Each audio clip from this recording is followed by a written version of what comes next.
नमस्कार, हर हर महादेव। आप देख रहे हैं अपना प्रिय कार्यक्रम काल चक्र। मैं हूं आपके साथ आशा झा और मेरे साथ कार्यक्रम में एक बार फिर जुड़ चुके हैं प्रश्न कुंडली विशेषज्ञ पंडित सुरेश पांडे जी। पंडित जी, बहुत बहुत स्वागत है आपका। धन्यवाद। कल है सावन का आखिरी सोमवार। कल बन रहे हैं 3 चमत्कारी योग। कल शिव गौरी मंदिर में करें 10 महाउपाय।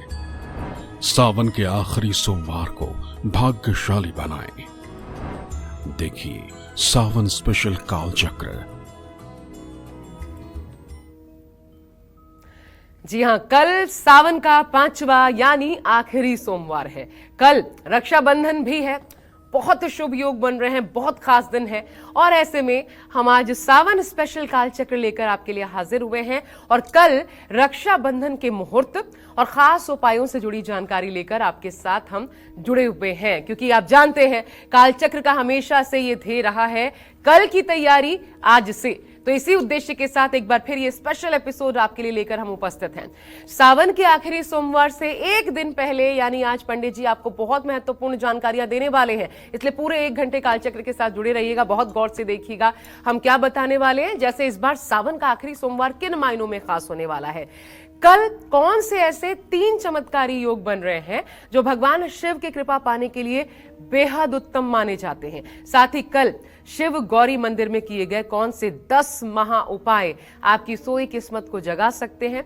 और आप जानते हैं अगर इस बीच सावन के आखिरी सोमवार पर बनने वाले 3 चमत्कारी योगों का लाभ आप उठाना चाहते हैं तो ध्यान से आज का ये स्पेशल एपिसोड जरूर देखिए। इसके अलावा अगर आपका कोई सवाल है तो आप हमें फोन कर सकते हैं। नंबर नोट कर लीजिए 012066524411। तो कल है सावन का 5वां और आखिरी सोमवार, लेकिन इस बार सावन का आखिरी सोमवार किन मायनों में खास रहने वाला है, क्यों कल के सोमवार को शुभ योगों वाला सोमवार भी कहा जा रहा है। जी पंडित जी, कल 5 सोमवार में कल का दिन कितना अहम है, शुभ योग कैसे जुड़ रहे हैं? देखिए ऐसा है, कल सावन का 5वां यानी आखिरी सोमवार है। एक कहावत है सनातन धर्म में, अंत भला सो सब भला। बिल्कुल। अगर आखिरी सोमवार अच्छे योग में आए तो इसका मतलब जो उसके पहले व्रत किए गए हैं उनकी न्यूनता भी इसमें पूर्णता के रूप में परिवर्तित हो जाती है। अंत भला सो सब भला। अगर अंतिम अच्छा हो जाए, अंत अच्छा हो जाए किसी चीज का तो उसी को अच्छा मानते हैं। अच्छा, एक चीज पंडित जी मैं बीच में जोड़ दूं, फिर इसके बाद आप विस्तार से बताइएगा। 4 सोमवार क्योंकि बीत चुके हैं, कुछ लोग मान रहे हैं कि सावन खत्म हो गया, ऐसा भी कुछ लोगों का मानना है। और दूसरा कि 4 सोमवार कर लिया ठीक है, कल क्योंकि राखी है तो अलग अलग पकवान बनते हैं, सेलिब्रेट करते हैं लोग, तो खान पान एक अलग विषय होता है, तो इसलिए भी कल का ना करें तो चलेगा व्रत?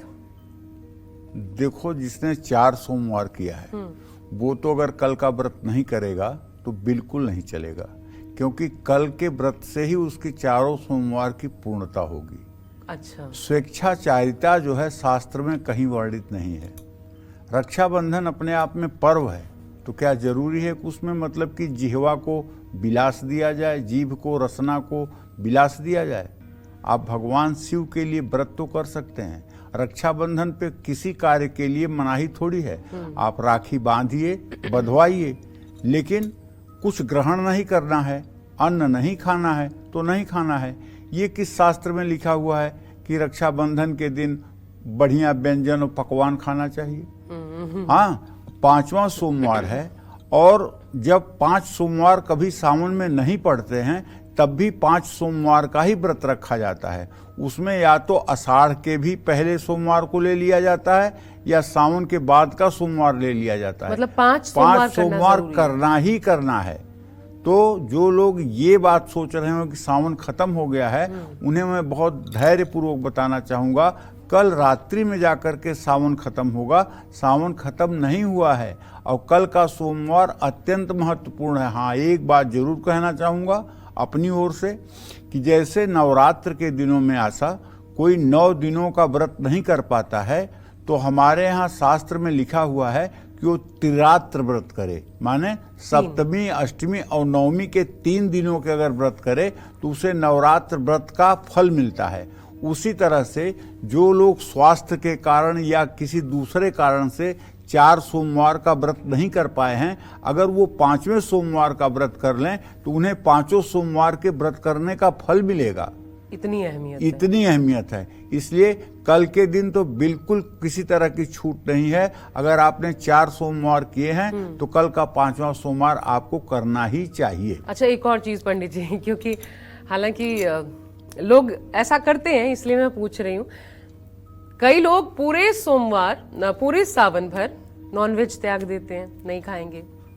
अब कल तो लोग वेट कर रहे हैं, ऐसा है तो कल क्योंकि रक्षाबंधन भी है और क्योंकि सावन आप बता रहे हैं रात को खत्म होगा 9 साढ़े 9 के करीब, तो कल भी नहीं खाना है, मतलब इसका त्याग रहना चाहिए। जैसे पूरे सोमवार रहा है, हर पूरे सावन के महीने में रहा है, कल भी इसका त्याग करना चाहिए, कल नहीं खा सकते, ऐसा है? देखो, आशा सही बात तो ये है कि अगर इसका हम लौकिक उत्तर दें तो हम ये कह सकते हैं कि जैसा आपको करना हो, जैसा आपका प्रारब्ध हो, वैसा आप कर लीजिए।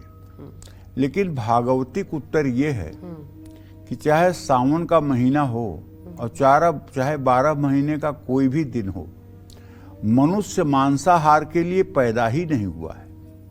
मांसाहार करने वाले जितने हिंसक पशु होते हैं, सबकी रात में उनके आंखों पर रोशनी पड़ने से चमक निकलती है, लेकिन मनुष्य के आंखों पर टार्च जलाई जाए तो मनुष्य की आंखें नहीं चमकती है। शेर की आंख चमकती है, बिल्ली की आंख चमकती है, भालू की आंख चमकती है, और जिसको मतलब बाघ कहते हैं उसकी आंख चमकती है। तो इसलिए मनुष्य तो मांसाहार के लिए बना ही नहीं है। और जो लोग मांसाहार कर रहे हैं, दूसरे जीव को मार करके खुद पुष्ट हो रहे हैं, एक दिन उनकी दुर्गति होगी। इसीलिए कहते हैं, एक बड़े अच्छे बहुत विद्वान संत हैं, बहुत पवित्र कीर्ति हैं, स्वामी प्रेमानंद जी महाराज वृंदावन में, वो कहते हैं, दुखिया को न सताइए, दुखिया देगा रोए, और जब उसका मुखिया सुने तो तेरी क्या गति होए। इन बेजुबान प्राणियों को मार करके अगर आप उससे अपना स्वाद बना रहे हैं तो ध्यान रखिएगा, उसका भी मुखिया वही है। वो जिस दिन आपके ऊपर ध्यान दे देगा तो आपकी कौन सी दुर्गति होगी, इसको आप कल्पना नहीं कर पाएंगे। इसलिए मेरा अपने दर्शकों से, कम से कम अपने दर्शकों से, जो लोग कालचक्र को मानते हैं, जो लोग हमको मतलब कि इतना स्नेह देते हैं, इतना प्यार देते हैं, उन सब लोगों से हाथ जोड़कर निवेदन करता हूं कि आप अपने घर में एक ऐसा वायुमंडल बनाएं जहां मांसाहार के लिए कोई जगह न हो। किसी दिन 365 में किसी दिन मांसाहार और मदिरा सेवन के लिए कोई स्थान न हो। मैं यही कहना चाहता हूँ। ठीक है, अब कल क्योंकि हम शुभ संयोगों की बात कर रहे हैं, तो कल के दिन का विवरण पंडित जी। देखो, कल सावन का 5वां और आखिरी सोमवार है। इस बार सावन के आखिरी सोमवार यानी कल 3 शुभ योग भी बन रहे हैं। सावन के आखिरी सोमवार पर कल रवि योग, शोभन योग और सर्वार्थ सिद्ध योग बनेंगे। ये 3 शुभ योग बहुत ही शुभकारी और सफलता देने वाले हैं। ऐसा माना जाता है कि इन 3 शुभ योगों में शिव पूजन और शिवलिंग का जलाभिषेक करने से शुभ फल की प्राप्ति होती है। आर्थिक संकटों से मुक्ति पाने के लिए कल सावन के आखिरी सोमवार पर शिव पूजन जरूर करना चाहिए। कल सावन के आखिरी सोमवार भगवान शिव और मां पार्वती का पूजन करने से सभी रोग और दरिद्रता अपने आप दूर हो जाती है और बीमारियों पर होने वाले खर्चों में भी कमी आती है। अविवाहित युवक युवतियों को योग्य जीवन साथी की प्राप्ति भी होती है। इसलिए कल का सोमवार अति महत्वपूर्ण है। कल सभी पुरुषों को चाहिए, सभी स्त्रियों को चाहिए, सभी बालिकाओं को चाहिए, सभी बालकों को चाहिए कि अगर आप व्रत नहीं भी कर रहे हैं तब भी आपको किसी शिव मंदिर में जरूर जाना चाहिए। शिवलिंग पर 1 लोटा कम से कम जल, 1 बेलपत्र जरूर अर्पित करना चाहिए और दिन भर में ज़्यादा नहीं सही तो 10-20 बार ओम नमः शिवाय जरूर बोलना चाहिए।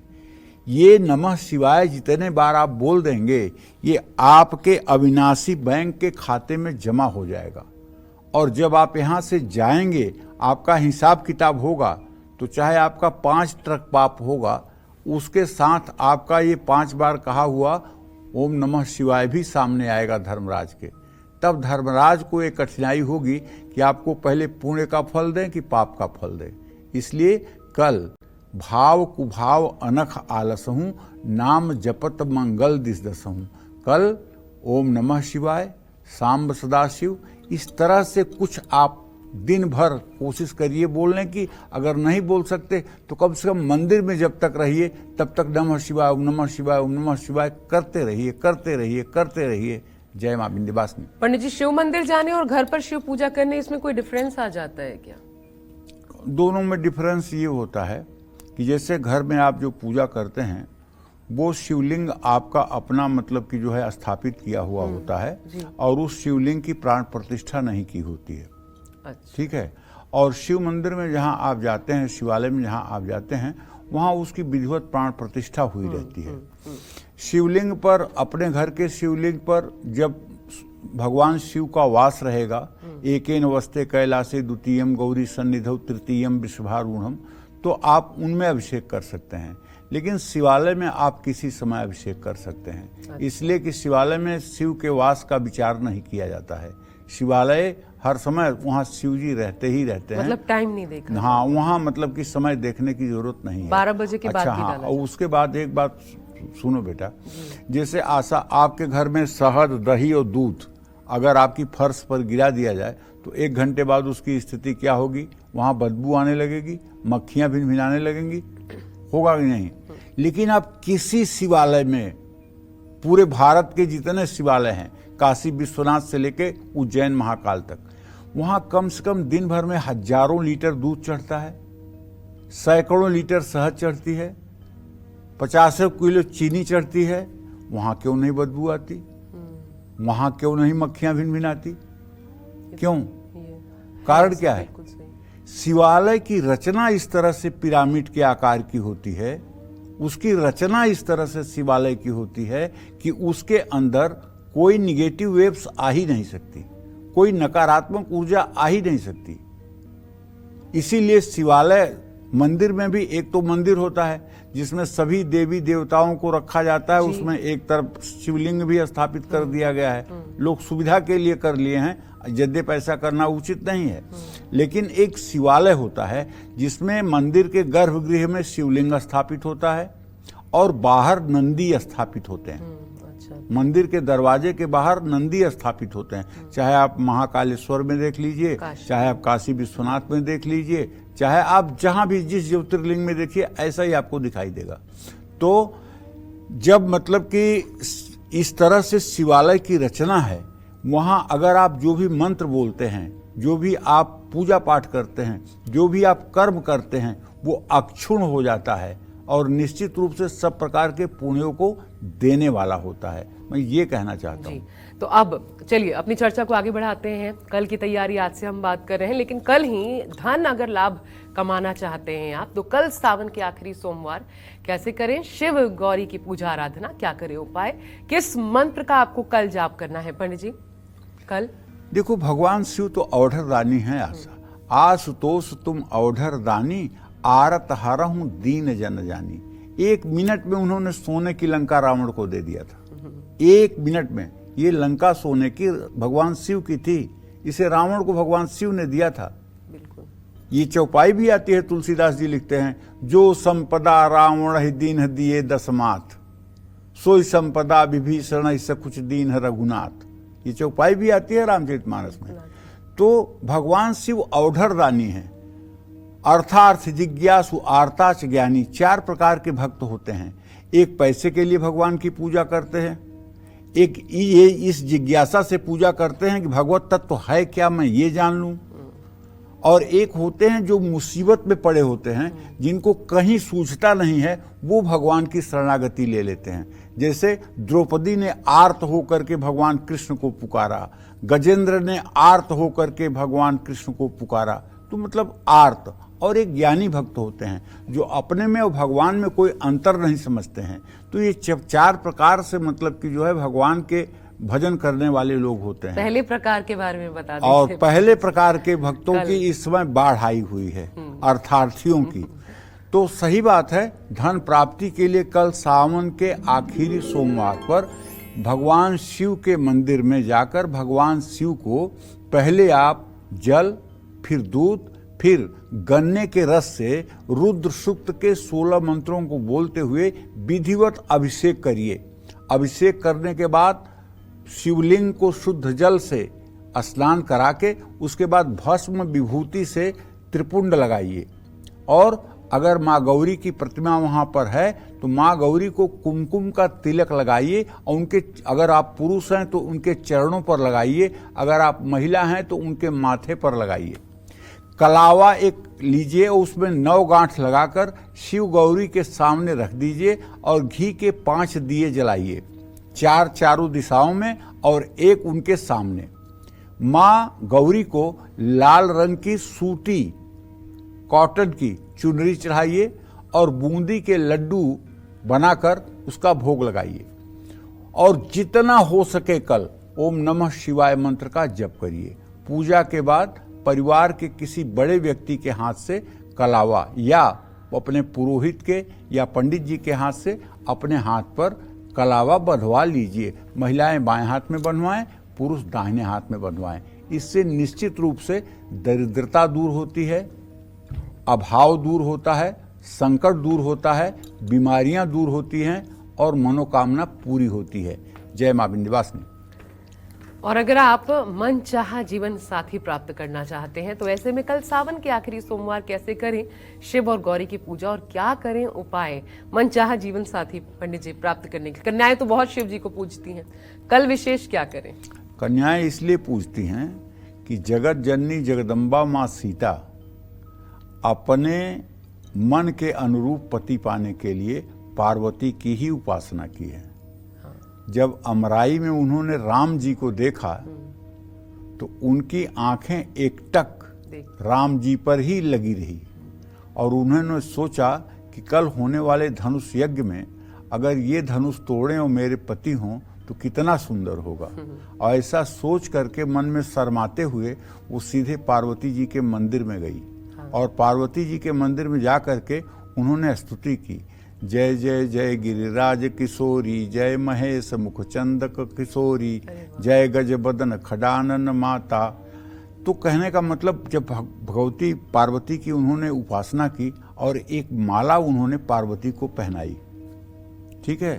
तो जब माला पहना करके और माँ जानकी ने अपना सर पार्वती के चरणों पर रखा, ठीक उसी समय खिसी माल मूरति मुस्कानी, भई सहाय शारद मैं जानी। माँ पार्वती के गले की माला निकल करके सीता जी के गले में पड़ जाती है।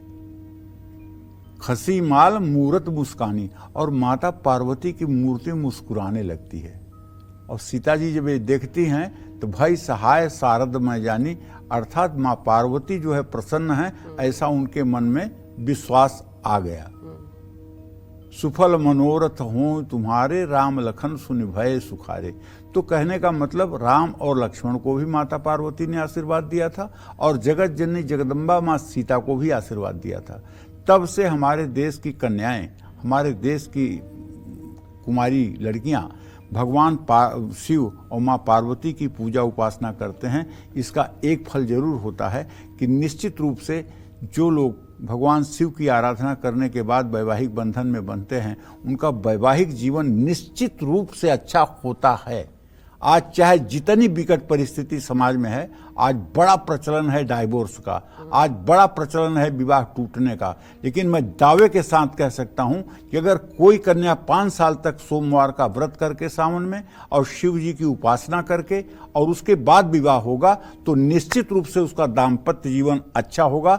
दुष्ट से दुष्ट पति भी भागवतिक हो जाएगा और अच्छे आचरण वाला हो जाएगा, चिरंजीव दीर्घायु हो जाएगा और सब प्रकार से अपने परिवार का कल्याण करेगा। देखो आशा, न कोई किसी को दुख देता है, न कोई किसी को सुख देता है, न ही को सुख और दुख कर दाता, निजकृत कर्म भोग सब भ्राता। अपने जीवन में हो रही बुराइयों को हम दूसरे के ऊपर आक्षेप करते हैं कि उसने मेरे ऊपर ये कर दिया, उसने ये कर दिया, उसने वो कर दिया। अरे हमारी किस्मत ऐसी है कि मेरे साथ जो ये हो रहा है, इसमें हमारी किस्मत का दोष है, इस बात का भी ध्यान देना चाहिए। तो मनचाहा जीवन साथी पाने के लिए कल सावन के आखिरी सोमवार शिव गौरी के मंदिर में घी के 8 दिए जलाइए 8 दिशाओं में, और माँ गौरी को सिंदूरी रंग के कपड़े चढ़ाइए, खीर का खूब बढ़िया भोग लगाइए, ओम मंगला देव्यै नमः इस मंत्र का 108 बार जप करिए। किसी सुहागन स्त्री को श्रृंगार की सामग्री दान करिए, और कल शाम के समय शिव पार्वती के मंदिर की 8 बार आधी आधी परिक्रमा करिए। जिन लोगों के शादी में रुकावट आ रही है उनको शिव गौरी रुद्राक्ष भी गले में धारण करना चाहिए। जय मां विंध्यवासिनी। तो महिलाएं भी पंडित जी, औरतें भी कर सकती हैं शिव गौरी रुद्राक्ष धारण? बिल्कुल कर सकती हैं। अलाउ। अगर वैवाहिक जीवन में जरा सा भी उठापटक की स्थिति है तो उन्हें धारण करना चाहिए। इसका लाभ वागर्था विषमृत वागर्थ प्रत्युक्ताये जगतः पितरौ वंदे पार्वती परमेश्वरो। अरे अर्धनारीश्वर रूप तो आपने कहीं चित्र में देखा होगा भगवान शिव का ना। तो शिव में से अगर ई निकाल दिया जाए तो क्या बचेगा? 100। जी। सी में से ई निकाल दिया जाए तो 100 बचेगा। उसी तरह से बिना माँ पार्वती के भगवान शिव कहाँ पूर्ण है? माँ पार्वती के साथ ही भगवान शिव पूर्ण होते हैं। शिव जी से जुड़ा कोई भी चीज करने में कोई दोष नहीं, कोई दोष। अब पंडित जी, नौकरी प्राप्ति की इच्छा है तो कल अगर कुछ उपाय करने हो, खासकर बेरोजगारों को, तो वो क्या करें? शिव गौरी की पूजा, शिव जी को प्रसन्न मैं तो कहूंगा कि भगवान शिव के बारे में पूरी जगत को बताना चाहता हूं कि औढ़र रानी हैं, हर मनोकामना को तत्काल पूर्ण करने में सामर्थ्यवान देवता हैं। अगर आप नौकरी में सफलता चाहते हैं तो कल सावन के आखिरी सोमवार पर शिव गौरी की प्रतिमा के सामने घी और तिल के तेल के 3-3 दिए जलाइए, और माँ को भूरे रंग की चुनरी चढ़ाइए। 5 तरह के पकवान बना करके वहाँ समर्पित कीजिए, और ओम श्री सांब सदा शिवाय नमः इस मंत्र का कम से कम 108 बार मंत्र जप करिए। और नेत्रहीन अंध विद्यालय में बच्चों के लिए कुछ गुप्त दान करिए, और हो सके तो किसी गौशाला में जाकर के गायों को गुड़ खिलाइए। जय मां विंध्यवासिनी। पंडित जी, शिव मंदिर में वो जो आदि, एक तो शिवालय जैसा आप बता रहे हैं, वहां पर तो आधी परिक्रमा होती है, आपने कहा यहाँ जाते हैं फिर यहीं से टर्न होता है, और वो बना भी ऐसा होता है कि हर कोई ऐसा ही करेगा। तो लेकिन जहाँ पर माँ गौरी और शिव जी विराजमान है, ऐसी कोई प्रतिमा, जब उनकी भी परिक्रमा करें, उसकी भी, तो क्या वो भी कंप्लीट नहीं करनी चाहिए? आधी परिक्रमा कर सकते हैं आप, क्योंकि चाहे जहाँ शिवलिंग स्थापित होगा उसके जल की धारा उत्तर दिशा में ही निकलेगी। जल की धारा, शास्त्र सम्मत बात यह है कि उत्तर दिशा में ही निकलेगी। मतलब जो शिव जी के ऊपर अभिषेक किया जाएगा, दूध, जल, शहद, गन्ने का रस जो भी चढ़ाया जाएगा वो उत्तर दिशा से ही होकर निकलेगा। घर में भी ऐसा होना चाहिए? घर में भी ऐसा होना चाहिए। उत्तर की ओर मुख होना चाहिए। घर में जैसे थाली में ही आप शिवलिंग रखेंगे तो शिवलिंग का जो अर्घा है उससे गिरने वाला जो जल है वो उत्तर दिशा में ही गिरना चाहिए। ये बात तो ध्यान रखने योग्य है। तो इसलिए जहां से जल निकलता है उसको हमें लांघना नहीं चाहिए। तो घर में कहाँ परिक्रमा होती है? घर में तो आप एक जगह खड़े होकर के ही परिक्रमा करते हैं, ठीक है। तो ये मतलब कि ध्यान रखना चाहिए कि खास करके शिवालय में ही परिक्रमा का महत्व है। वहाँ आधी परिक्रमा ही भगवान शिव। तो घर में भी जब करें तो वो पूरा टर्न नहीं लेना है? नहीं, घर में कहाँ परिक्रमा। आप कई बार बताते हैं ना, खड़े कर एक ही जगह खड़े होकर के पूरा चक्र आप घूम सकते हैं। आप बिना शिवलिंग की परिक्रमा किए आप जहाँ खड़े हैं वहीं आप परिक्रमा कर सकते हैं। जैसे सूर्य की परिक्रमा की जाती है, जैसे मतलब कि चंद्र की परिक्रमा की जाती है, वैसे आप क्लॉकवाइज घूम सकते हैं। अच्छा, ठीक है। और पंडित जी, कहाँ से शुरू करें? मतलब राइट साइड से, लेफ्ट साइड से, कहाँ से शुरू करें? जैसे घड़ी की सुई घूमती है ना, वैसे ही परिक्रमा करनी चाहिए।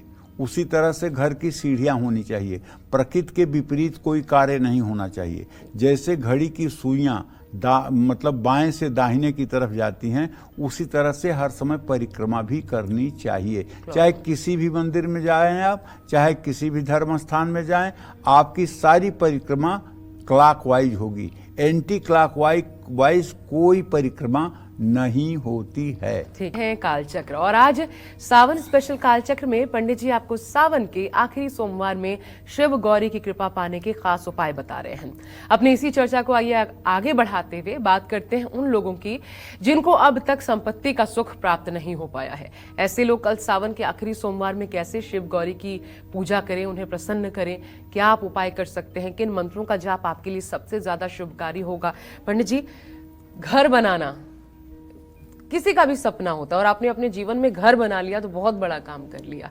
तो संपत्ति सुख तो इतनी बड़ी चीज है, कल के दिन इससे जुड़ा क्या उपाय किया जा सकता है? देखो आशा, दो बातें आप जान लीजिए जी। एक मनुष्य के शुभ कर्म होते हैं, एक अशुभ कर्म होते हैं। अगर आप दान पुण्य परोपकार दूसरों की सेवा कर रहे हैं तो ये सब शुभ कर्म के अंतर्गत आता है। और यदि आप विषय भोग, दूसरे को पीड़ा पहुंचाना, दूसरे को नुकसान करना, दूसरे के साथ विश्वासघात करना, ऐसा कार्य कर रहे हैं तो ये अशुभ कर्मों के अंतर्गत आता है। तो आपके पूर्व जन्म के शुभ और अशुभ कर्म जो होते हैं वही प्रारब्ध बन जाते हैं और वो यहाँ संसार में आने के बाद आपको भुगतने पड़ते हैं। लेकिन चूंकि मनुष्य 83,99,999 योनियों को पार करके 84 लाखवां दरवाजा जो है उससे प्रवेश करके मनुष्य बनता है, तो मनुष्य अपने प्रारब्ध को बदल सकता है। मनुष्य अपने प्रारब्ध को बदल सकता है इसलिए कि सभी जीवों को भगवान ने आहार, निद्रा, भय और मैथुन ये 4 क्रियाएं तो मनुष्य के रूप में ही दी हैं, लेकिन मनुष्य को विवेक और बुद्धि भी ईश्वर ने दिया है। उस विवेक और बुद्धि के चलते तपस्या करके मनुष्य अपने प्रारब्ध को भी समाप्त कर सकता है। लेकिन प्रारब्ध को समाप्त करने के लिए उतनी बड़ी तपस्या भी होनी चाहिए। जैसे दिलीप और अज ने तपस्या की पूरे जीवन, लेकिन गंगा जी पृथ्वी पर नहीं आई। लेकिन जब भागीरथी ने 12,000 वर्षों तक तपस्या की तो गंगा जी को प्रकट होना पड़ा और अपने आने के लिए उन्होंने भगीरथ से स्वीकृति दे दी। तो कहने का मतलब यह है कि जिस कोटि का हमारा प्रारब्ध है उसी कोटि का हमारा जो है पुरुषार्थ भी होना चाहिए। पुरुषार्थ प्रारब्ध को बदल सकता है। पुरुषार्थ क्या है? ईंट ढोना, मिट्टी ढोना, ये पुरुषार्थ नहीं है। पुरुषार्थ है भगवत समर्पित होकर के हमें अपने हर कार्य को करना। मतलब सारे जड़ चेतन जगजीव जत जहां तक आपकी बुद्धि जाए वहां तक आप सब सारी धरती को प्रभुमय देखें। भगवान शिव हर जगह विराजमान है, भगवान शिव हर जगह विराजमान है।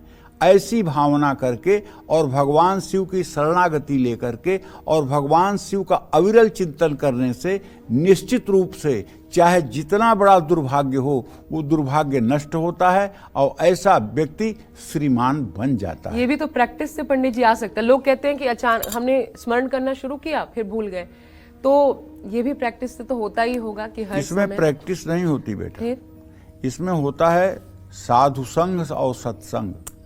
प्रैक्टिस आप चाहे जितना करिए कुछ नहीं। जब किसी साधु महात्मा की वाणी आप सुनते हैं वो वाणी जाकर के आपके हृदय को बेध देती है। आप न चाहते हुए भी उस तरह के आचरण करने पर विवश हो जाते हैं। सत्संग से विवेक जागृत होता है, इसलिए पहले सत्संग लोग हाँ, सुना करते सत्संग बहुत जरूरी है। और उसके सत्संग के साथ नाम भजन, भजन चलता रहे, सत्संग होता रहे तो आप अनवरत अपने साधना में सफलता प्राप्त करेंगे और जो आप जैसी आपकी मनोकामना होगी उस तरह की आपकी मनोकामना की भी पूर्ति होगी। तो कल संपत्ति का सुख पाने के लिए कल सावन के आखिरी सोमवार शिवालय में घी और तेल के 5-5 दिए जलाएं। माँ गौरी को लाल, पीला और हरे रंग का वस्त्र दान करें। सूजी के हलवे का भोग लगाएं। ओम हरि प्रियाय नमः इस मंत्र का यथासंभव जप करें। पंछियों के लिए दाना पानी की व्यवस्था कराएं। पंडित जी, इसके अलावा कोई बताइए जानकारी कि कल तो है ही, लेकिन रोजाना के तौर पर भी कोई संपत्ति अपनी बढ़ानी चाहे, कोई एक विशेष उपाय संपत्ति अर्जित करना चाहे। एक और चीज मैं आपसे पूछना चाहती हूँ इसी के साथ जोड़कर, दो लोग समान मेहनत कर रहे होते हैं अपने जीवन में, फिर भी एक की आजीविका कम होती है, दूसरे की ज्यादा होती है। ये क्यों होता है? वो अंतर क्यों आ जाता है? ऐसा है, दो मित्र थे, बचपन में साथ में पढ़ा करते थे, साथ में ही दोनों पढ़ा करते थे और पढ़ाई दोनों की साथ में समाप्त हुई। एक बड़ा भजनानंदी और बड़ा भगवान का भक्त और बड़ा ही सदाचारी और सात्विक था, और दूसरा बड़ा ही अधर्मी, कुकर्मी और व्यसनी था। बहुत दिनों के बाद दोनों की मुलाकात हुई। जब मुलाकात हुई तो दोनों में इतना अंतर था कि जो धार्मिक था, जो दयालु था, जो परोपकारी था, जो पुण्यात्मा था, वो मतलब कि दुखों से घिरा हुआ, दरिद्रता से बिलबिला रहा था, और जो दुराचारी था वो हर प्रकार के सुख और ऐश्वर्य में मदमस्त होकर के जिंदगी का आनंद ले रहा था। उसने कहा, यार तू क्या कर रहा है, अभी तक तू बदला नहीं, देख ना मेरी जिंदगी, क्या नहीं है मेरे पास, दुनिया के सारे ऐश्वर्य मेरे पास हैं, और तू इतना अच्छा करते हुए भगवान की सेवा आराधना कर रहा है, तुझे क्या मिला, दुखों के अलावा तुम्हें मिला क्या, बताओ। तो वो जो धार्मिक व्यक्ति था उसने कुछ नहीं बोला, लेकिन उसने सोचा कि हाँ ये कह तो रहा है सही। जब आगे बढ़ता है तो उसके पैर में एक खजूर का कांटा चुभ जाता है, तो सोचता है कि मैं धर्म के रास्ते पर चल रहा हूं, तब मुझे खजूर का कांटा चुभ रहा है, और वो अधर्म के रास्ते पर चल रहा है, उसको कुछ नहीं हो रहा है। वहीं बैठ गया। भगवान भी लीला बिहारी हैं। एक वृद्ध के रूप में आकर के बोले, बेटा कांटा चुभ गया क्या? कहन हाँ, कहन मैं निकाल देता हूँ। और उन्होंने निकाल दिया। तो जब भगवान का स्पर्श हो गया तो कांटे का दर्द कहाँ रहेगा, खत्म हो गया। तो उधर वो क्या हुआ, उसको रास्ते में एक बड़ी थैली मिली जिसमें असरफियां और हीरे जवाहरात भरे हुए थे। उसने कहा, देख देख, तुझे कांटा फंसा, मुझे ये असरफियां मिली, तू अपना पुण्य देख, मेरा देख। तो उस वृद्ध रूपी ब्राह्मण से उसने कहा, मेरे समझ में नहीं आता कि भगवान की क्या लीला है कि मैं पुण्य और परोपकार का कार्य कर रहा हूं, मेरे साथ ये हो रहा है। कहन, बेटा ऐसा है, जिस समय तुम्हें एक खजूर का कांटा चुभा है, तुम्हारे प्रारब्ध के अनुसार इसी समय तुम्हें सूली पर चढ़ना था, और तुम्हारी सूली खजूर के कांटे से समाप्त हो गई। और ये जो व्यक्ति हीरा जवाहरात पाया है, इसको ठीक इसी समय चक्रवर्ती सम्राट के रूप में इसका राज्याभिषेक होना था। इसको थोड़ा सा हीरा, सोना चांदी मिल करके इसका प्रारब्ध समाप्त हो गया। अब जब इसका प्रारब्ध पूर्ण समाप्त हुआ है और इसके बुरे प्रारब्ध और नवीन बुरे प्रारब्ध जुड़ेंगे तो ये दुखों से कभी उबर नहीं पाएगा। और आज आपके सारे खराब प्रारब्ध समाप्त हो गए, अब आप सुख भोगेंगे।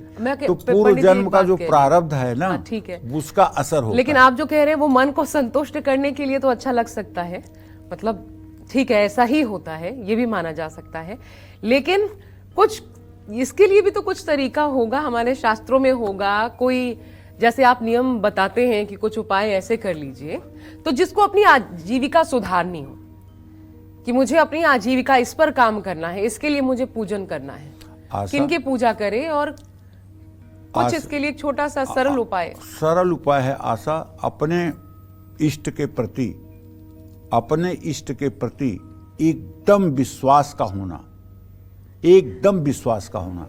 आप चाहे भगवती दुर्गा की आराधना करते हैं, चाहे महाकाली की आराधना करते हैं, चाहे शिव की, चाहे भगवान राम की, चाहे कृष्ण की, अपने इष्ट के प्रति आपको ऐसा विश्वास है कि मेरे मुंह से शब्द निकलेगा और मेरे परमेश्वर मेरा ये काम कर देंगे। इतना अगर आपको विश्वास हो जाए तो आपके लिए तपस्या करने की कोई जरूरत नहीं। आप क्षण भर में अपनी दरिद्रता को दूर कर सकते हैं। क्षण भर में आप त्रिभुवन में कुबेर आपके सामने छोटे पड़ जाएंगे। मां पार्वती ने एक बार शिव जी से कहा कि सब बहनें जाती हैं तो गहने से सज धज के जाती हैं, और मैं जाती हूं तो कुछ नहीं पहन के जाती हूं, इस बार मुझे भी गहना चाहिए, तभी मैं मायके जाऊंगी, नहीं तो जाऊंगी ही नहीं। तो भगवान शिव ने कहा, अरे ये क्या तुमने सवाल रख दिया? कहन हाँ सही है। तो उन्होंने नंदी को बुलाया और अपनी एक जटा तोड़ी और नंदी को दिया, बोले इसको कुबेर के यहाँ ले जाके गिरवी रख दो और उनसे कुछ सोने मांग के ले आओ और पार्वती को मायके जाना है। नंदी लेकर गए कुबेर के पास, तो कुबेर ने देखा, अरे भगवान शिव की जटा कहन आप जब तक सृष्टि रहेगी तब तक आप धन लेकर जाते रहिए। अब नंदी वहां से सोना ले आकर के कैलाश पर रखने लगे। एक पहाड़ बन गया सोने का। पार्वती जी कह रहे हैं अब मुझे जाना है, तो बहुत हो गया, अब मुझे जाना है। कहन अरे कहाँ जाना है, इज्जत तो मेरी गिरवी रखवा दिया आपने, अब तो सब लेकर के ही जाना है। पार्वती बोले मुझे कुछ नहीं चाहिए नाथ, अब मुझे जैसे जा रही थी वैसे ही जाना है। ठीक है, तो भगवान भोलेनाथ तो औढ़रदानी है।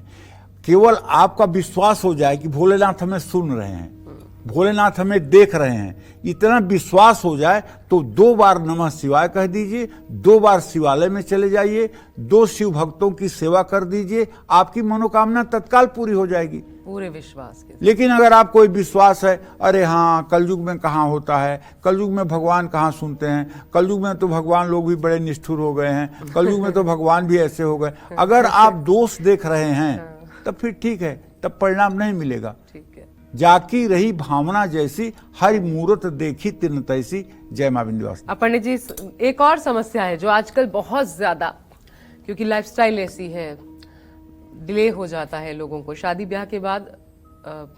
अगर आप संतान सुख चाहते हैं तो उसमें कईयों को समस्याएं आती हैं। कल सावन का आखिरी सोमवार भी है, संतान सुख के लिए अगर आप कुछ विशेष उपाय बता पाए। देखिए सही बात तो ये है, ये भी प्रारब्ध के अनुसार ही होता है। ज्योतिष शास्त्र में अगर किसी की कुंडली में सूर्य मंगल पंचम भाव में बैठ जाए या राहु पंचम भाव में बैठा हो, वहाँ मेष या वृश्चिक राशि हो, ठीक है, तो 16 प्रकार के श्राप ज्योतिष शास्त्र में बताए गए हैं जिनके कारण संतान सुख नहीं मिलता है। उन 16 प्रकार के श्रापों को किसी अच्छे ज्योतिषी से समझ करके उसका एक तो समाधान करना चाहिए, और दूसरा भगवान शिव सब कुछ देने में समर्थ हैं, तो इनके शिवालय में जाकर के संतान सुख की प्राप्ति के लिए गाय के दूध से रुद्राष्टाध्यायी का पाठ करते हुए अभिषेक करना चाहिए जी। मैं तो कहता हूं 1 बार के अभिषेक में काम बन जाता है, अगर आपकी आस्था हो तो।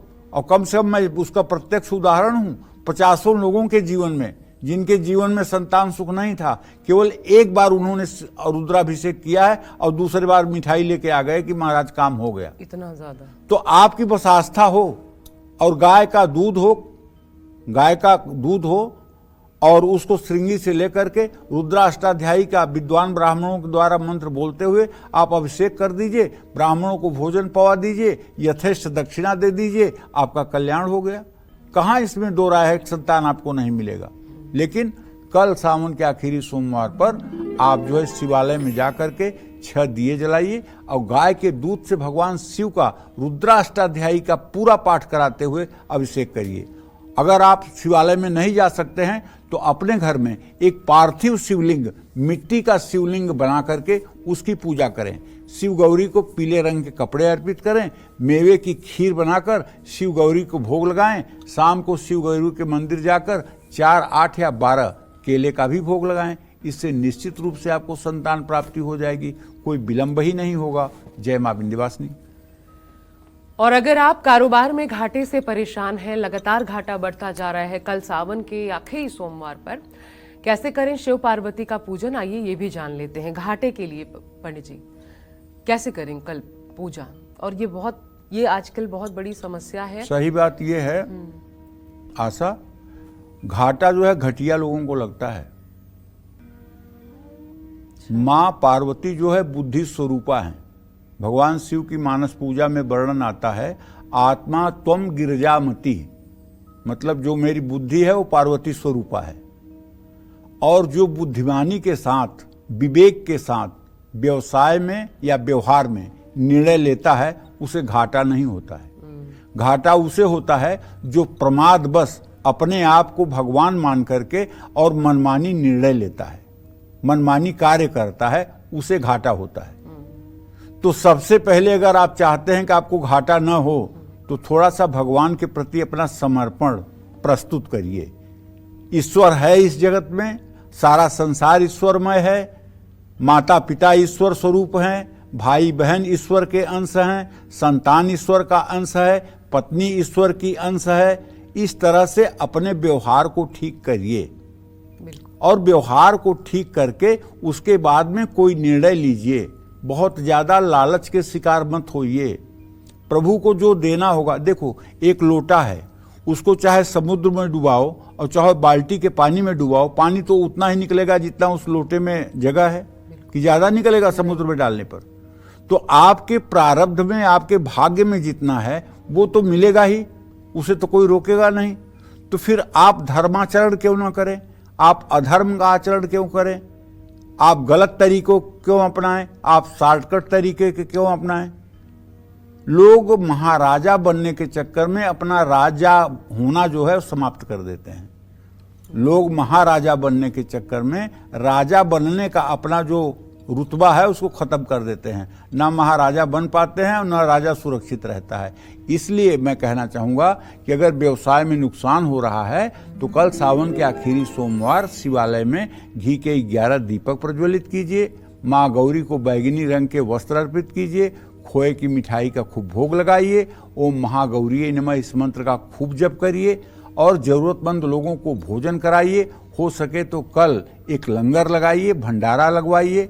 और कल अगर आप ये सब काम कर सकते हैं तो निश्चित रूप से आपका जीवन बदलेगा, आपके जीवन में खुशियां आएंगी। जय मां विंध्यवासिनी। और पंडित जी, कल जब सावन का आखिरी सोमवार तो एक चीज तो मैं आपसे जरूर पूछना चाहूंगी, वैवाहिक जीवन की कड़वाहट जो एक सामान्य समस्या है, वैवाहिक जीवन की कड़वाहट को दूर करने के लिए पति पत्नी कल क्या कर सकते हैं? देखो, प्रारब्ध के अनुसार पत्नी भी मिलती है, प्रारब्ध के अनुसार पति भी मिलते हैं, समझ रही हो। और इसके अनेकानेक दृष्टांत हमारे सनातन धर्म में भरे हुए हैं। अगर श्री कृष्ण को जन्म लेना था तो वहां रुक्मिणी जी ने भी जन्म ले लिया, लक्ष्मी स्वरूपा रुक्मिणी जी ने भी जन्म ले लिया। अगर श्री कृष्ण का जन्म हुआ तो राधा रानी ने भी आकर के जन्म ले लिया, क्योंकि भगवान कृष्ण की प्राण स्वरूपा देवी राधा हैं। ये श्री दामा के श्राप से 100 वर्षों के लिए इन लोगों का वियोग हुआ था। श्री दामा ने श्री राधिका को श्राप दे दिया था और श्री दामा को भी राधिका ने श्राप दिया था। ये बहुत बड़ी कथा है, ब्रह्मवैवर्त पुराण की, किसी दिन और बताऊंगा। लेकिन सही बात यह है कि जब कोई पुरुष पैदा होता है तो उसके बाद उसके लिए एक कन्या भी पैदा होती है। ये बात अलग है कि हम जान नहीं पाते हैं कि वो कहाँ पैदा हुई है, और जहां पैदा हुई है उसी के साथ संयोग वियोग बनना है। जब हम ज्योतिषी लोग कुंडली देखते हैं तो उसमें लग्नेश और सप्तमेश दोनों का अगर 6वां 8वां संबंध हो तो चाहे जितनी अच्छी कुंडली मिला के विवाह कर दिया जाए, पति पत्नी दोनों सांप और नेवले की तरह लड़ते हैं, ठीक है। लेकिन अगर दोनों परस्पर सप्तम हों, दोनों मित्र राशि में हों, दोनों मित्रवत हों, तो ऐसे लोगों में बहुत अच्छी केमिस्ट्री होती है, बहुत अच्छा इनका दाम्पत्य जीवन होता है, बड़ा सुखद इनका दाम्पत्य जीवन होता है। तो कुछ तो प्रारब्ध से होता है कि अच्छी पति मिलना, अच्छा पत्नी मिलना, कुछ तो प्रारब्ध से। सुनो भरत भाभी प्रबल, बिलख कहूँ मुन्नाथ, हानि लाभ जीवन मरण, जस अपजस विध्यात। ये विधाता के हाथ की चीज है जो ऐसा होता है। लेकिन अगर आप चाहते हैं कि वैवाहिक जीवन में मनमुटाव की स्थिति बढ़ रही है और उसका कोई कारण नहीं है, तो कल सावन के आखिरी सोमवार आप शिवालय में घी के 11 दिए जलाइए, माँ गौरी को श्रृंगार की सामग्री अर्पित करिए और पति पत्नी दोनों गौरी शंकर रुद्राक्ष धारण करें। हर दिन शिव गौरी के मंदिर जाकर सुगंधित फूल चढ़ाएं, केतकी और केवड़े का फूल भूल करके भी न चढ़ाएं। और अगर इतने से भी काम नहीं बनता है तो पति पत्नी दोनों को किसी ज्योतिर्लिंग में जाकर के, चाहे वो काशी में चले जाइएगा, चाहे उज्जैन जाइएगा, चाहे आप वहाँ देवघर जाइएगा, चाहे सोमनाथ जाइएगा, वहाँ 3 दिन प्रवास करके 3 दिन लगातार शिवलिंग का दर्शन कीजिए। निश्चित रूप से आप लोगों के बीच में चल रहा गतिरोध ठीक हो जाएगा। जय मां विंध्यवासिनी। और इतनी ही ताकत पंडित जी, वो जो एक आप उपाय बताते हैं कि कृष्ण और राधा की प्रतिमा अपने बेडरूम में अगर पति पत्नी, हाँ, वो प्रतिमा नहीं, चित्र लगाना चाहिए। अच्छा। जब प्रतिमा लगाओगी तब तो सेवा करना पड़ेगा। अच्छा। और सेवा नहीं करोगी तो भागवती का अपराध लग जाएगा। उनका चित्र जो है उत्तर की दीवार में खूब बढ़िया सा चित्र, जिसमें भगवान श्री कृष्ण के हाथ में हाथ डाले हुए, नीले रंग का वस्त्र परिधान धारण किए हुए, इस विश्व की सबसे जो परम सौंदर्यशाली हैं माँ राधा, उनके साथ लाल जी बांसुरी लिए हुए खड़े हैं। एक बात जानती हो, जब तक भगवान कृष्ण के साथ बांसुरी रहती है तभी तक राधा जी आप उनके साथ दिखाई देती हैं। कहीं भगवान के हाथ में चक्र सुदर्शन हो और शंख हो तो वहां राधा आपको उनके बगल में नहीं दिखाई देंगी, वहां रुक्मिणी दिखाई देंगी। ये क्या अंतर हुआ? इसका अंतर ये हुआ कि जब तक ब्रज में रहे प्रभु तब तक बांसुरी उनके साथ रही, जब तक ब्रज में रहे प्रभु तब तक बांसुरी उनके हाथ रही, लेकिन जब वो द्वारका चले गए तो वहां बांसुरी नहीं बजाते थे। अच्छा, राजा के तौर पर राधा को ही खुश करने के लिए बांसुरी बजाते थे। एक बार राधा जी ने कहा कि मैं बांसुरी बजाऊंगी कान्हा, तो बोले तुमसे नहीं बजेगी। क्यों नहीं बजेगी? कहें नहीं बजेगी। राधा ने कोशिश किया, नहीं बजी।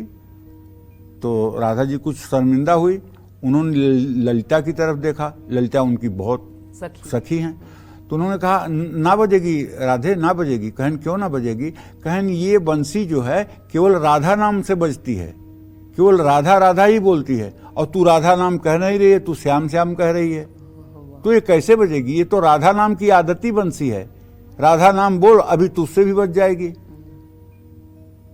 तो राधिका जी ने बांसुरी कृष्ण को वापस कर दी। तो कहने का आशय ये है कि अगर सही बात यह है, पूरे त्रिलोकी को एक क्षण में नष्ट कर सकते हैं और एक क्षण में पूरे त्रिलोकी की सृष्टि कर सकते हैं, ये सिर्फ सामर्थ्य भगवान कृष्ण को है। शिव, ब्रह्मा इनका था आज तक नहीं पाए हैं कि क्या हैं, कैसे हैं, कितने हैं, इनके माया को नहीं जानते हैं। इनके माया से कई बार भगवान शिव मोहित हो चुके हैं, ब्रह्मदेव तो कितनी बार मोहित हो चुके हैं। ये हैं श्री कृष्ण, और उन श्री कृष्ण को राधा एक कटाक्ष से जब देखती हैं तो उनकी हालत ऐसी हो जाती है, मैं क्या बताऊं। राधा सुधा निधि में एक श्लोक आता है, आशा वेणुकरा निपतितम स्खलितम शिखंडम भ्रष्टम च पीतवसनम ब्रजराज सूनो यस्या कटाक्ष सर्घात विमूर्छितस्य ताम राधिकाम परिचरामि कदा रसेन। जिसके एक कटाक्ष दृष्टि से भगवान कृष्ण मूर्छित हो जाते हैं, जिनका पीला वस्त्र शरीर से गिर जाता है और जिनके सर का मोर मुकुट खिसक जाता है, स्खलितम शिखंडम, जिसके सिर का मोर मुकुट खिसक जाता है, वेणु करा निपतितम, हाथ से वेणु माने बांसुरी गिर जाती है, इतने घायल अवस्था में हो जाते हैं। ताम राधिकाम परिचरामि कदा रसेन, उन राधा रानी के चरणों की सेवा का अवसर इस अधम जीव को कब मिलेगा, यही सोचना है। वाह, बहुत सुंदर। इससे सुंदर प्रेम की परिभाषा क्या होगी पंडित जी? बेहद खूबसूरत। और अब क्योंकि कल खास दिन है तो और हम आपको उपाय बता रहे हैं, तो ऐसे में अगर विदेश आप जाना चाहते हैं लेकिन किसी न किसी रुकावट के कारण असफलता मिल जाती है, वीजा कैंसिल हो जाता है, तो कल सावन के आखिरी सोमवार कौन सा उपाय आप करें कि विदेश जाने के सारे रास्ते खुल जाएं, वो द्वार खुल जाए पंडित जी? इसके लिए भी कुछ बताएंगे? देखिए, भगवान शिव अपने सभी भक्तों की सब प्रकार की मनोकामनाएं पूरी करते हैं। भगवान शिव निश्चित रूप से अपने भक्तों की हर प्रकार की मनोकामनाएं पूरी करते हैं। अगर आप भी विदेश जाना चाहते हैं और विदेश यात्रा में आपके रुकावट आ रही है, तो कल सावन के आखिरी सोमवार को आप शिवालय में घी के 9 दिए जलाइए, माँ गौरी को गेरुए रंग का वस्त्र अर्पित कीजिए, मेवे का भोग लगाइए, किसी ब्राह्मण को वस्त्र दान करिए, शाम के समय पीपल के पेड़ की पूजा अवश्य करिए, पीपल के पेड़ के नीचे दिया जलाकर पीपल की परिक्रमा भी करिए। इससे आपके विदेश जाने में सहायता मिलेगी। जय मां विंध्यवासिनी। अगर आपके बच्चे को पढ़ाई में परेशानियों का सामना करना पड़ रहा है, कल सावन के आखिरी सोमवार कैसे करें शिव गौरी की पूजा आराधना? पंडित जी, बच्चे का मन नहीं लगता पढ़ाई में, तो फिर एग्जाम का रिजल्ट खराब आता है, माँ बाप पर कितना असर पड़ता है, बच्चे की मानसिक स्थिति पर कितना असर पड़ता है। आजकल तो रिजल्ट सब कुछ हो गया है बच्चों के लिहाज से। ऐसी स्थितियों के लिए कोई विशेष उपाय? भगवान शिव का जब तांडव हुआ तो उससे जो स्वर पैदा हुए वो पाणिनि के सूत्र कहलाए, और उसी से पूरे व्याकरण का निर्माण हुआ। तो भगवान तो देवाधिदेव महादेव है ना, जी। इनकी आराधना के बाद तो विद्या अगम रह ही नहीं जाती है। तो अगर पढ़ाई में आपके बच्चे को सचमुच में परेशानी का सामना करना पड़ रहा है तो कल सावन के आखिरी सोमवार शिवालय में 5 घी और 5 तिल के तेल के दिए जला दीजिए और माँ गौरी को सफेद रंग के वस्त्र अर्पित कर दीजिए, बेसन का लड्डू और खिचड़ी का भोग लगा दीजिए। ओम विद्या रूपिण्यै नमः इस मंत्र का यथासंभव जप करवा दीजिए और किसी अनाथ आश्रम में बच्चों की पढ़ाई में मदद कर दीजिए। इससे आपके बच्चे की पढ़ाई ठीक हो जाएगी। जय मां विंध्यवासिनी। अच्छा, सावन के आखिरी सोमवार पर ऐसा कौन सा उपाय है जो रोगों से मुक्ति दिला सकता है? रोगों पर हमने बहुत बार चर्चा की है पंडित जी, विशेषकर आपने बहुत सारे उपाय बताए हैं। कल अगर इससे जुड़ा उपाय किसी को करना हो, कल क्या किया जा सकता है? देखिए, मैं दावे के साथ इस विषय में कह सकता हूं, जी। आप आजमाइएगा और जरा सी भी मेरी बात में अगर आपको कहीं कमी महसूस हो तो आप जब फोन लगाते हैं ना तो कहिएगा कि नहीं हुआ काम मेरा। कल आपको चाहिए किसी विद्वान ब्राह्मण को बड़े ही श्रद्धा से अपने घर में बुलाइए जिसे वेद पढ़ना आता हो, और अपने घर में एक मिट्टी का पार्थिव शिवलिंग बनवाइए और शिवलिंग बनवा करके एक बाल्टी जल में कुसा डाल दीजिए और चांदी की श्रृंगी से आप रुद्र अष्टाध्यायी का पाठ ब्राह्मण बोले और आप अभिषेक करिए और 1000 बेलपत्र 3 पत्ती वाले लेकर के और हर पत्ती को 1000 शिव के नामों को बोलते हुए समर्पित कीजिए। एक लोग बेलपत्र चढ़ाएंगे, दूसरे लोग हाथ में श्रृंगी लेकर के जल की धारा देते रहेंगे। ये उपाय आप कर लीजिए और उसके बाद जो शिव के पूजन के उपचार हैं वो भी कर लीजिए। आप देखिए, अगर आपके घर से सदा सर्वदा के लिए रोग विदा न हो जाए तो आप कहिएगा, और कोई बहुत सीरियस स्थिति में हो, मरणासन्न स्थिति में हो, डॉक्टरों ने जवाब दे दिया हो, तब भी कल अगर आप ये उपाय करेंगे तो निश्चित रूप से आपको आशा की किरण दिखाई देगी। एकदम पक्की बात मानिए, लेकिन विधि पूर्वक पार्थिव शिवलिंग पर यह क्रिया होनी चाहिए। पार्थिव शिवलिंग का मतलब जो शिवलिंग पूजन के बाद विसर्जित किया जाएगा, मिट्टी का जो शिवलिंग बनेगा उसी शिवलिंग की पूजा करना है। और किससे? कुशोदक से। कुशोदक क्या होता है? कुशा और उदक माने जल। पानी में कुशा डाल दिया जाए तो उसको कहते हैं संस्कृत भाषा में कुशोदक। उससे अभिषेक करना है रुद्राष्टाध्यायी का पाठ करवाते हुए, और फिर उन्हीं ब्राह्मणों को भोजन करवाइए, वस्त्र दीजिए। बस रोग से मुक्ति के लिए कल सावन के आखिरी सोमवार शिवालय में घी और तिल के साथ साथ दिए भी जला दीजिए। पानी में कुशा मिलाकर रुद्र सूक्त पढ़ते हुए शिवलिंग का अभिषेक कर दीजिए। माँ गौरी को नीले रंग के कपड़े अर्पित कर दीजिए। इमरती और उड़द की दाल के बड़े बनाकर भोग लगाइए। जरूरतमंद लोगों को दवाई का इंतजाम करा दीजिए और गरीब बीमार लोगों की मदद करिए। जय मां विंध्यवासिनी।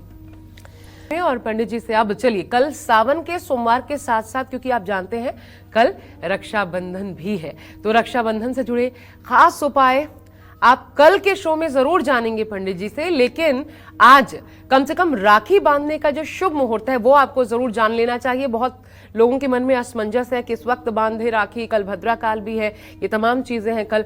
तो पंडित जी, भद्राकाल का कल साया है क्या? और अगर एग्जैक्ट टाइम पूछूं मैं आपसे, किस टाइम में बांधी राखी सबसे शुभ कौन सा योग है? देखो, ऐसा है, कल श्रावण की पूर्णिमा है और कल रक्षाबंधन है, और हर साल की तरह इस साल भी रक्षाबंधन पर भद्रा का साया है। पूर्णिमा तिथि जब शुरू होती है आशा, तो उसके आधे भाग तक भद्राकाल रहता है और उसके शेष आधे भाग में भद्राकाल नहीं रहता है। तो पूर्णिमा ऐसे समय में शुरू हो रही है अच्छा, कि कल भद्राकाल में राखी बांधने से भाई बहन दोनों पर अशुभ प्रभाव पड़ेगा। ऐसे में कल रक्षाबंधन पर पूरे दिन राखी बांधने का मुहूर्त नहीं है। तो कल किस मुहूर्त में बहनें अपने भाई को राखी बांध सकती हैं, ये मैं आपको बताना चाहता हूँ। कल भद्रा दोपहर 1:30 तक है। भद्रा का पुंछ काल कल सुबह 9:51 से सुबह 10:55 तक है। भद्रा का मुख काल कल सुबह 10:53 से दोपहर 12:37 तक है। ऐसे में राखी बांधने का मुहूर्त कल दोपहर 1:30 बजे के बाद ही है। शुभ मुहूर्त कल 1:30 बजे से रात 9 बजे तक है। भाई को राखी बांधने का सबसे शुभ मुहूर्त अपराह्न मुहूर्त होता है। अपराह्न मुहूर्त कल दोपहर 1:43 से शाम 4:20 तक है। अपराह्न मुहूर्त में राखी न बांध पाएं तो इसके बाद दूसरा शुभ मुहूर्त है प्रदोष काल। कल शाम 6:56 से रात 9:08 तक राखी बांधने का मुहूर्त है। और इसी क्रम में चौघड़िया मुहूर्त भी आपको बता देता हूँ। तो चर लग्न कल दोपहर 2:02 से दोपहर 3:40 तक और कल शाम 6:56 से रात 8:18 तक। अमृत लग्न कल शाम 5:18 से कल शाम 6:56 तक। इसमें राखी बांधिए, भाई बहन दोनों सुखी रहिए और ये आपके भाई को चिरंजीव और दीर्घायु बनाने वाला त्योहार बन जाए, ऐसी हमारी मनोकामना है। जय मां विंध्यवासिनी। जो भी संशय आपके मन में होंगे हम उम्मीद करते हैं दूर हो गया होगा। 1:30 बजे से लेकर के रात 9 बजे तक कुल मिलाकर के लब्बुल आप जो पंडित जी बता रहे हैं भद्रा काल छोड़कर बाकी का समय शुभ है, इसलिए 1:30 बजे के बाद ही 1:43 के बाद ही राखी बांधिए तो सबसे शुभ योग होगा, भाई बहन की उन्नति होगी। और कल आपको बता दें क्योंकि कल रक्षाबंधन है तो बहुत विशेष जानकारियां, ताकि भाई अपनी बहन के लिए, बहन अपने भाई के लिए आपको क्या उपहार देना है भाई होने के नाते, बहन किस उपायों के साथ राखी बांधे भाई की कलाई पर, सब कुछ बहुत विशेष पंडित जी बताने वाले हैं ताकि कल के दिन के बाद आपका उद्धार हो। तो इसलिए कल का शो जरूर देखिएगा। पंडित जी बहुत बहुत धन्यवाद आपका आज की इस खूबसूरत चर्चा के लिए और उम्मीद करते हैं कि आज आपको हमारा विषय जरूर पसंद आया होगा। कल फिर एक नए विषय और आपकी परेशानियों को दूर करने के लिए ढेरों उपाय लेकर हम फिर उपस्थित होंगे। तब तक के लिए कालचक्र की पूरी टीम को आज्ञा दीजिए। नमस्कार।